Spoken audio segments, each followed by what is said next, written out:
पिछले 15 वर्षों से भागलपुर में अंग्रेजी या फिर बिहार में अंग्रेजी के बाहुबली कहे जाने वाले अंग्रेजी के शिक्षक संतोष सर हमारे साथ हैं फ्रेम में, मोबाइल की स्क्रीन पर आप देख रहे हैं।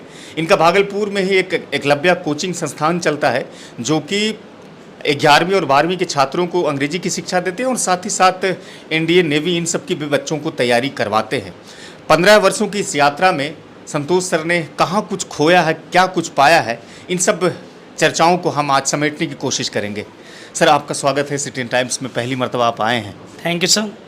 और सिटीजन टाइम्स के सभी दर्शकों को बहुत सारा धन्यवाद। पहला सवाल सर, जब आपने 15 साल पहले एकलव्य की शुरुआत की थी तो अंग्रेजी उस वक्त भी कमज़ोर थी बिहार में और आज भी कमज़ोर कहीं ना कहीं है। अब थोड़ी सी आप लोगों ने मेहनत पूरे बिहार में की है तो मजबूत हो रही है, लेकिन उस समय जब आपने इसकी शुरुआत की थी तो आपके मन में क्या था कि एकलव्य कैसे शुरू होगा और कैसे इसका प्रसार होगा, किस तरह से लोगों तक पहुंचेगा, छात्रों तक पहुंचेगा, उसकी समस्या को, अंग्रेजी की समस्या को कैसे दूर करेंगे, क्या सोच थी उस वक्त? उस समय जब हम इंग्लिश स्टार्ट किए थे तो भागलपुर में ये स्थिति थी कि इंग्लिश के टीचर ही नहीं थे, पढ़ाई नहीं होती थी, बच्चे सिर्फ सजेशन रट करके एग्ज़ाम दे देते थे, पास हो जाते थे और खुश हो जाते थे इंटरमीडिएट के।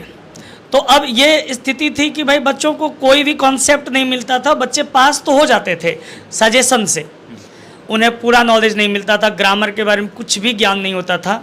तो उस समय मुझे बहुत अफसोस होता, मैं खुद भी उसी दौर से गुजरा हूँ, मैंने भी पढ़ाई की थी तो इसी तरह से मैं भी सजेशन पढ़ के पास हो गया। लेकिन मुझे बड़ा अफसोस हुआ बाद में कि भाई हम तो पास हो गए, लेकिन अब ना तो हम किसी कंपटीशन को फेस कर पा रहे हैं और ना ही हम इंग्लिश में 4 लाइन बोल पा रहे हैं।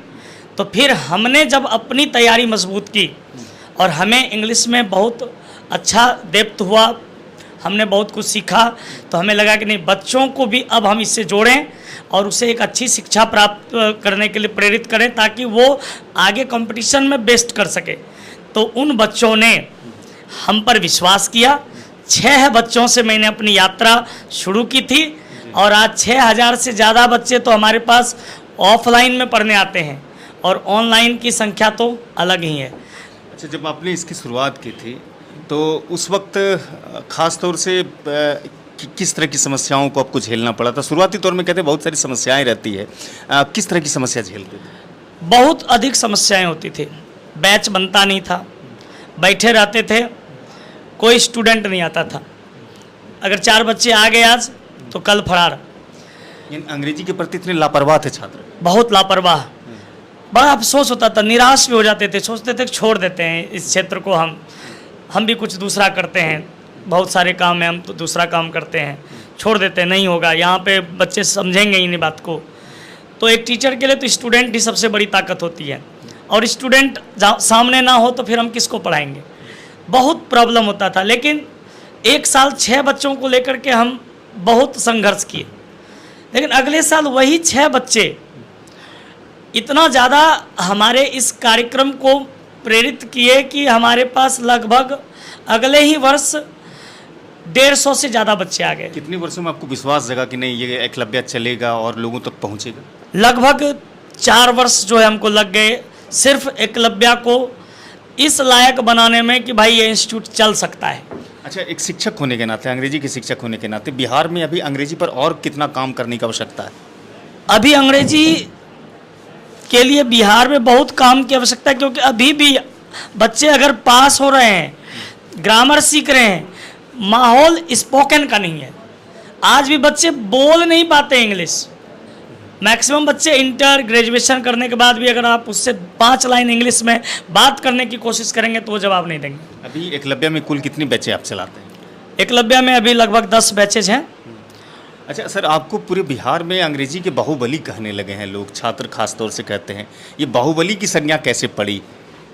लगातार बेस्ट रिजल्ट देने के बाद जब बाहुबली मूवी रिलीज हुआ तो बच्चे क्लास में यूं ही बोलने लगे कि सर आप तो बाहुबली हैं, सर आप तो बाहुबली हैं। तो इस तरह से जो है लोगों ने हमारे नाम के साथ बाहुबली जोड़ दिया।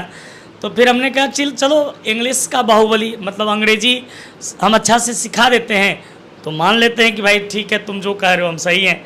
और कोई बात नहीं है कि मैं एक और प्रश्न हम आपसे करना चाहेंगे। बिहार चूंकि पिछड़ा हुआ राज्य है और यहाँ पर आज भी एक अच्छी और गुणवत्तापूर्ण शिक्षा के लिए लोगों को पैसे की दरकार पड़ती है। बिहार चूंकि हम लोग सभी जानते हैं कृषि की अर्थव्यवस्था पर निर्भर करता है। गरीब छात्रों के लिए आप क्या करते हैं? जो गरीब छात्र होते हैं, जो फीस नहीं दे पाते हैं, उन सब के लिए क्या करते हैं? बहुत सारी योजनाएं हैं। एक तो बहुत सारे प्राइजेज हम देते हैं, विद्यार्थियों को मोटिवेट करते हैं। लगभग जो है 5 लाख रुपये प्रति वर्ष का प्राइज डिस्ट्रीब्यूशन हमारे यहाँ होता है, ताकि बच्चों को पढ़ने में आनंद मिले। बाकी बच्चा गरीब छात्र, तो ऐसे बच्चे के लिए हम लोग फ़ी माफ़ भी करते हैं। हम लोग एक टारगेट लेकर चलते हैं कि इतने बच्चे का फ़ी माफ़ करना है, इतने बच्चे का फ़ी जो है वो 50% कर देना है। तो उस तरह के बच्चे जब आते हैं तो पर्सनली हमसे मिलते हैं, उनके गार्जियन आते हैं, हमें विश्वास होता है कि बच्चे गरीब हैं, परेशान हैं, पढ़ना चाहते हैं, तो वहाँ पे फ़ी मायने नहीं रखता है। अच्छा संतोष सर, बतौर शिक्षक होने के नाते क्या शिक्षा को कमाई का साधन समझते हैं, माध्यम समझते हैं, या एक सेवा भावना से समझते हैं कि ये सेवा भावना है? ये कमाई का माध्यम नहीं है, ये सेवा भावना ही है। हालांकि जो है आज के युग में जिस तरह की परेशानियां शिक्षकों के सामने हुई है कि तरह तरह के हम लोगों पर लगा दिए गए हैं टैक्सेस, जैसे जीएसटी देना है, इनकम टैक्स है, बिजली बिल बहुत कॉमर्शियल में बहुत ज़्यादा देना पड़ता है, रूम रेंट हमारे जितने भी ओनर हैं, मालिक हैं, कोचिंग जहाँ पे हम लोग चलाते हैं, उनको बहुत ज़्यादा पैसा देना होता है। तो मजबूरी में हम लोगों को भी स्टूडेंट से एक गुरुदक्षिणा तो हम लोग लेते ही हैं, लेकिन सच ये है कि ये कमाई का साधन नहीं। पहले तो हमें अपने स्टूडेंट्स को जो है बेस्ट बनाना है, उसका भविष्य तय करना है कि उसका भविष्य बेस्ट हो, इस पर हमारा मेन फोकस होता है। ये नहीं कि हम इससे किसी तरह पैसा ले लें और इसको जो है बस पैसा ले लिए और बस हो गया, इतना ही रिश्ता मेरा था, वो ऐसा कुछ नहीं। तकनीकी सवाल आपसे करेंगे, क्योंकि आजकल के बच्चे सुविधाजनक क्लासरूम में पढ़ना मुनासिब समझते हैं, सही समझते हैं। तो आप जहाँ पढ़ाते हैं वहाँ सारी सुविधाएं हैं, चाहे एयर कंडीशन की बात करिए या फिर स्मार्ट क्लासेस की बात करिए या वो सिक्योरिटी की बात करिए, जो जहाँ पर बच्चे भी पढ़ने के लिए आती, तो ये सारी सुविधाएँ आप अपने कोचिंग एकलव्य में रखे हुए उपलब्ध है? बिल्कुल, यहाँ पे AC भी है सर, उसके बाद जो है डिजिटल क्लासरूम है, वो सारी व्यवस्थाएं हैं, बाथरूम की व्यवस्था है। लड़कियों के लिए जो है हमारे पास अलग से ढेर सारे सहयोगी स्टाफ्स रहते हैं जो कि बच्चों को कंट्रोल करते हैं, उन्हें कोई परेशानी नहीं हो यहाँ पे इस कैंपस में। इसके लिए हम लोग पूरी तरह से तैनात रहते हैं।